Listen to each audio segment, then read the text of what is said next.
पुनर्जन्म लेने के बाद लड़की सबसे पहले कंपनी द्वारा दिए गए सोने के बिस्किट गोल्ड बार को जानबूझकर जमीन पर गिरा देती है।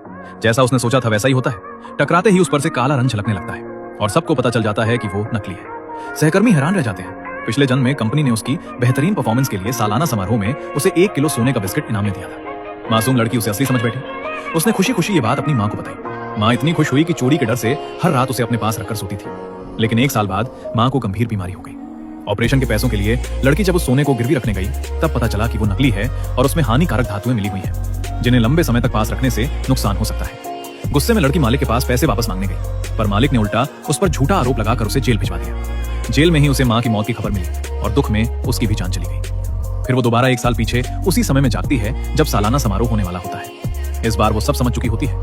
मालिक और उसकी पत्नी फिर से उसे सरप्राइज इनाम देने की योजना बना रहे होते हैं। लड़की शांत रहकर सब देखती है। उसे याद है कि पहले मालिक ने उसके बड़े सौदे का श्रेय एक इंटर्न को दे दिया था। अब उसे सच्चाई पता है कि वही इंटर्न मालिक की प्रेमिका है। वो चुपचाप योजना बनाती है। शाम को एक बड़े क्लाइंट से मिलने का मौका आता है। इंटर्न जबरदस्ती उसके साथ जाने की जिद करता है और लड़की जानबूझकर मान जाती है। वहां पहुंचकर इंटर्न और क्लाइंट आपस में घुलने मिलने लगते हैं। लड़की बहाना बनाकर बाहर चली जाती है और फिर क्लाइंट की पत्नी को खबर कर देती है। कुछ ही देर में पत्नी वहां पहुंचकर हंगामा कर देती है।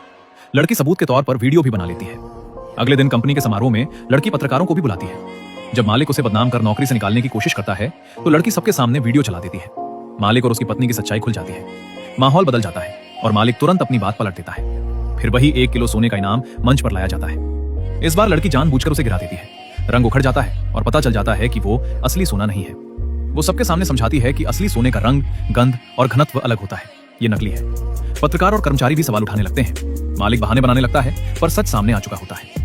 लड़की इस बार ठगे जाने से बच जाती है और मालिक की पोल खुल जाती है। पुनर्जन्म लेने के बाद लड़की सबसे पहले कंपनी द्वारा दिए गए सोने के बिस्किट गोल्ड बार को जानबूझकर जमीन पर गिरा देती है। जैसा उसने सोचा था वैसा ही होता है। टकराते ही उस पर से काला रंग झलकने लगता है और सबको पता चल जाता है कि वो नकली है। सहकर्मी हैरान रह जाते हैं।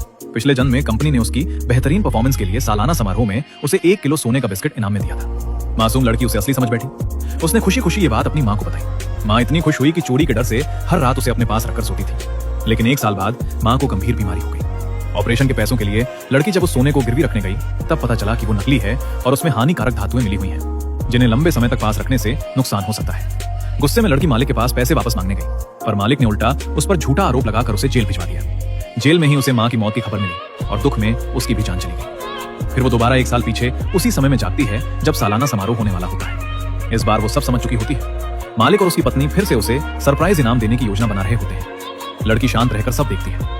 उसे याद है कि पहले मालिक ने उसके बड़े सौदे का श्रेय एक इंटर्न को दे दिया था। अब उसे सच्चाई पता है कि वही इंटर्न मालिक की प्रेमिका है। वो चुपचाप योजना बनाती है। शाम को एक बड़े क्लाइंट से मिलने का मौका आता है। इंटर्न जबरदस्ती उसके साथ जाने की जिद करता है और लड़की जानबूझकर मान जाती है।